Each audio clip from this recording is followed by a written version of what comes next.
the next sacred cow is get a job, or go to school and get a job. Now, the problem with getting a job is, who do you think pays the most taxes? The owner of the business or the worker? To that, I'll turn to my accountant here, Tom. Well, it's clearly the employee who's paying the most taxes. And you know, I started as an employee right out of school, and I was paying high taxes. Even though my job is to reduce taxes, I was paying high taxes. And then I started, I know, ironic, isn't it? and then about 15 years ago, I started my own business. I started my own CPA firm, and I was now self-employed, and I was even paying more taxes. So it wasn't until I started acting like a bigger business and was really a significant sized business that I started paying less taxes. And it's because it's the business owners, and it's the entrepreneurs, and it's the investors, the active investors, that really pay the least amount of taxes. Time out. During this program, you'll hear a lot about E, S, B, and I, also known as the cash flow quadrant. E stands for employee. Employees have a job. S stands for self-employed small business or specialist, like a doctor or lawyer. These people own a job. B stands for big business, 500 employees or more, and these people have other people working for them. And I stands for an investor, and investors have their money work for them. Now, my poor dad always said to me, go to school and get a job, and he wanted to become an employee or a specialist like a doctor or a lawyer. My rich dad said, if you want to be rich, you have to be on the business owner or the I side. And that's the difference between my rich dad and my poor dad. If you look at the cash flow quadrant, you have the E, S, B, and I. The people that go to school are on the E and the S side. The S stands for specialists like a doctor or a lawyer, and E's are employees. But doctors and lawyers pay the highest taxes, right? Oh, by far. It's those people that are self-employed, because not only are they paying the highest income taxes, they also get the privilege of paying Social Security taxes and Medicare taxes on everything they earn. So they're paying extra taxes just to be in that S quadrant. Right, so when you go to school, again, this academic and professional, you go to school, and my mother wanted me to be a doctor. If I had followed in that footsteps, I'd be paying the highest tax possible. And they make a lot of money, but they pay the highest percentage in taxes. So that's why this relates back to go to school. That's right, and they actually have the fewest options of reducing their taxes. The tax laws are really geared towards those people who are creating jobs. You know, and those are the entrepreneurs, those people who are creating housing and, you know, building real estate, because the government understands that's what we need.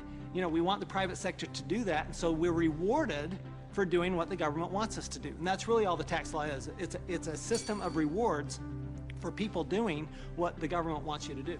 Plus, you know, the other part of it too is this whole idea of getting a job. There was some kind of a myth out there that goes with get the job, get a safe, secure job. And so that by getting a job, somehow you're going to be taken care of for the rest of your life. And all you got to do is pick up any paper to see how many tens of thousands of people are losing their jobs. There are no safe, secure jobs, and now we're competing with India and Asia for jobs that were sacred to America at one point in time. So this whole idea of having a job that was secure is probably the most insecure thing you could be doing right now. The idea of a secure job is an industrial age idea. Exactly. The only option is put into your head is go get a job.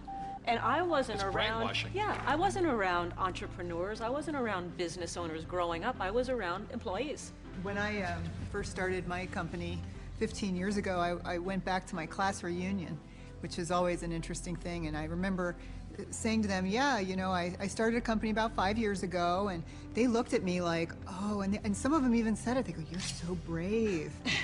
And I'm thinking, you know, I've had this company for 5 years now. That is the longest I had ever worked anywhere. See, without financial education, you have to get a job. What's tragic today with so many people losing their jobs, they go back to school to get another job, but they're now competing with their kids. You know, that's insanity.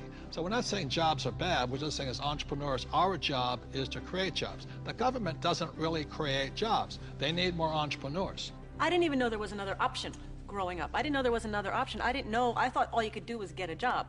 So again, it's not right or wrong to be an employee, but I'd like to know what my options are. Right, because when you were in school, did they say go to school, get your diploma so you can become an entrepreneur? No. I mean, you'll never hear that in the school system. No, they said work your way up the ladder, get the bigger Get a better paycheck, get a job. better Go to college job, to get a higher better pay. job. But you're right, job is the only option that you'll hear in school as a rule. And job stands for just over broke, you know?